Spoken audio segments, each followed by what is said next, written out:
Bismillahirrahmanirrahim. Assalamualaikum warahmatullahi wabarakatuh.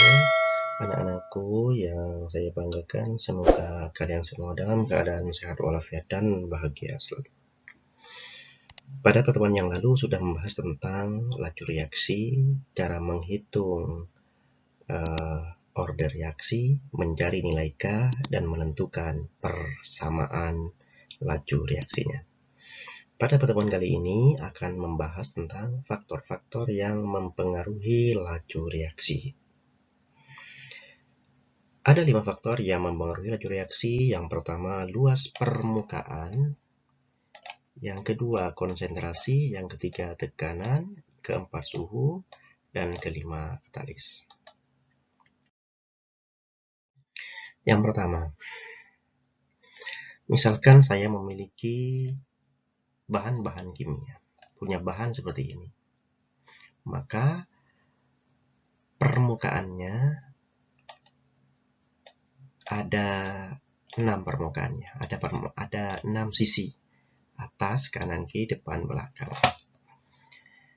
Kalau benda ini dipotong menjadi ukuran yang kecil-kecil seperti ini, maka luas permukaannya akan semakin luas. Nah, luas permukaannya semakin luas. Benda kalau diperkecil, tentunya dengan massa yang sama ya.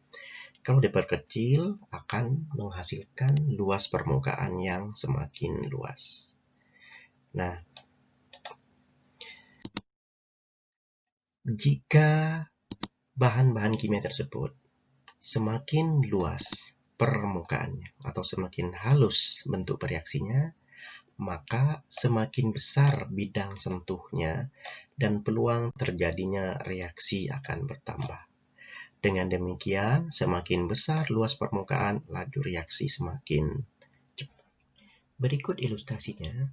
Jika kalsium karbonat yang bentuknya serbuk dan bongkahan dilarutkan ke dalam HCl, akan terjadi reaksi menghasilkan CaCl2 plus H2O plus CO2, di mana yang bentuknya serbuk akan berlangsung lebih cepat dibanding dengan yang bentuknya bongkahan, karena luas permukaan yang serbuk lebih besar daripada yang bongkahan.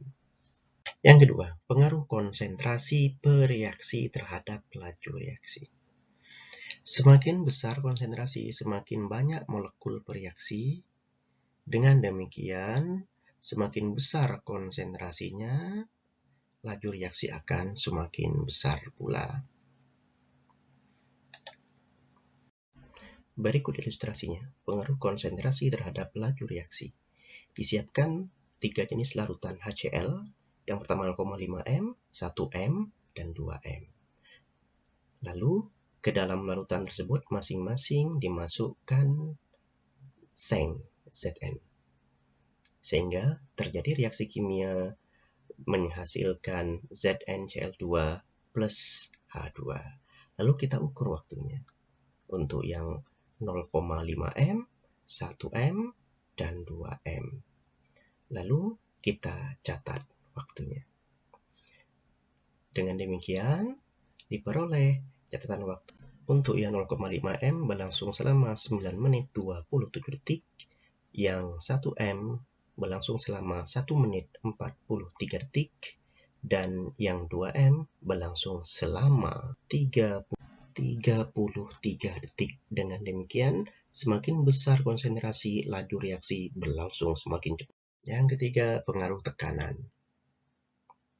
Nah, tekanan berpengaruh terhadap laju reaksi.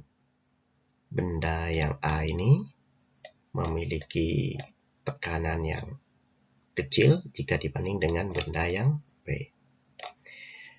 Nah, kalau wadahnya ini tekanannya diperbesar, tentunya volumenya diperkecil ya, maka kemungkinan bertumbukan antara satu partikel dengan partikel yang lainnya akan semakin besar. Dengan demikian, tekanan berpengaruh terhadap laju reaksi. Semakin besar tekanan, laju reaksi akan berlangsung semakin cepat. Kenapa demikian? Nah, ini. Semakin besar tekanan mengakibatkan jarak antar partikel semakin sempit sehingga semakin besar peluang terjadinya reaksi.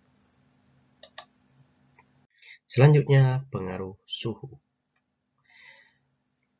Jika suhu ditingkatkan, maka energi kinetik partikel bereaksi akan bertambah. Dengan demikian, semakin besar energi kinetiknya, pergerakan partikel-partikel ini akan semakin cepat, sehingga peluang bertumbukan akan semakin besar, sehingga laju reaksi dengan terjadi peningkatan suhu akan semakin cepat pula. Berikut ilustrasinya. Jika dua buah tablet dimasukkan masing-masing ke dalam air dingin dan satunya ke dalam air panas, terjadilah reaksi di mana yang dimasukkan ke dalam air panas akan bereaksi lebih cepat jika dibanding dengan yang air dingin. Yang pada air panas sudah selesai, sementara yang dingin masih berlangsung. Kenapa demikian? Karena pada air panas terjadi gerakan molekul yang lebih cepat jika dibanding dengan yang air dingin, sehingga energi kinetik yang dimiliki air semakin besar, sehingga peluang terjadinya tumbukan antara air dengan tablet akan semakin cepat, sehingga laju reaksinya berlangsung lebih cepat. Jika setiap kenaikan suhu sebesar delta T 3 Celcius mengakibatkan reaksi berlangsung N kali lebih cepat, laju reaksi T2 itu V2 ketika dibandingkan dengan laju reaksi pada saat T1 V1, maka diperoleh persamaan seperti ini. V2 sama dengan V1 kali N. N ini faktor berapa kali lebih cepat. Pangkat T akhir min T awal per kenaikan suhunya. Selanjutnya, katalis. Katalis itu zat yang dapat mempercepat reaksi, tetapi zat itu sendiri tidak mengalami perubahan yang kekal. Artinya zat itu akan diperoleh kembali ketika reaksi selesai. Katalis ada dua, ada yang namanya katalis homogen, ada yang namanya katalis heterogen. Katalis homogen memiliki fase yang sama dengan yang dikataliskan. Sedangkan katalis heterogen, katalis yang berbeda fase dengan yang dikataliskan. Cara kerja katalis seperti ini. Misalkan saya mereaksikan dua bahan, yaitu A dengan B. Kalau tanpa katalis, maka inilah energi yang diperlukan.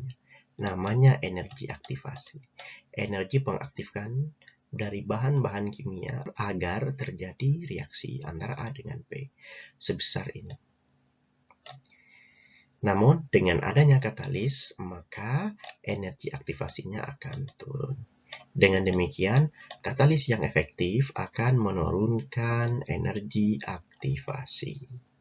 Sehingga dengan turunnya energi aktivasi, laju akan berlangsung lebih cepat.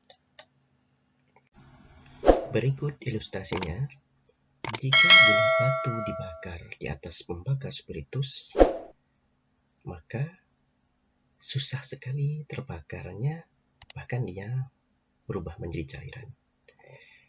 Namun, jika diberi katalis berupa abu, dan kita lihat proses pembakarannya, maka gula batu tersebut akan terbakar. Dengan demikian terjadi reaksi kimia antara gula batu dengan oksigen dengan adanya katalis abu. Kenapa sih terjadi reaksi kimia? Ada yang namanya teori tumbukan. Terjadinya reaksi kimia itu karena terjadi tumbukan-tumbukan antar partikel zat-zat bereaksi. Tumbukan yang efektif yaitu tumbukan yang memiliki arah tumbuk yang tepat dan mempunyai energi yang cukup untuk memutuskan ikatan-ikatan pada zat-zat yang bereaksi. Dengan demikian, adanya tumbukan efektif ini akan menghasilkan reaksi kimia. Jadi misalkan mau membakar kertas. Kertas sebetulnya itu ketika dibakar, sebetulnya terjadi reaksi antara kertas dengan oksigen di udara. Kalau kertas dikibas-kibaskan, itu sebetulnya terjadi tumbukan antara kertas dengan oksigen. Namun, tumbukannya tidak efektif. Perlu katalis agar terjadi tumbukan efektif, yaitu korek api. Kertas dibakar dengan korek api, maka adanya katalis itu akan menyebabkan terjadinya tumbukan antara kertas dengan oksigen di udara, sehingga terjadilah pembakaran kertas. Nah, ini ilustrasinya. Oke, ada dua syarat tumbukan yang efektif. Yang pertama, arahnya tepat dan memiliki energi yang cukup. Hubungan antara energi pengaktifkan dengan energi yang dilepas atau diserap. Nah, ketika reaksi berjalan sehingga terjadi perubahan energi. Nah, dari sini ke atas ini namanya energi aktivasi. Lalu, selisih antara energi hasil reaksi dengan bereaksi itu disebut dengan perubahan entalpi, delta H. Kalau seperti ini merupakan reaksi endoterm. Kenapa? Energi produknya lebih besar daripada energi reaktannya. Ini delta H-nya bernilai positif. Selanjutnya yang seperti ini.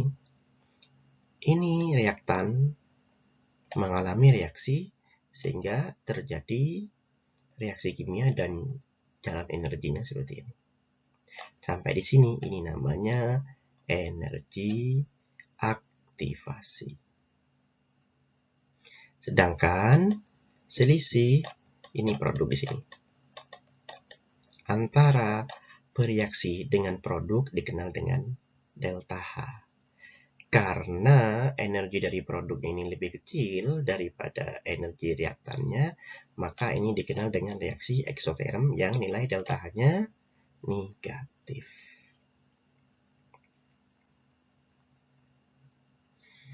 Nah, dengan demikian dapat disimpulkan untuk reaksi endoterm dengan eksoterm ada terjadi perbedaan energi aktivasi yang cukup signifikan. Nah, kalau untuk reaksi endoterm, energi aktivasinya ini sangat besar, sedangkan untuk reaksi eksoterm relatif lebih kecil.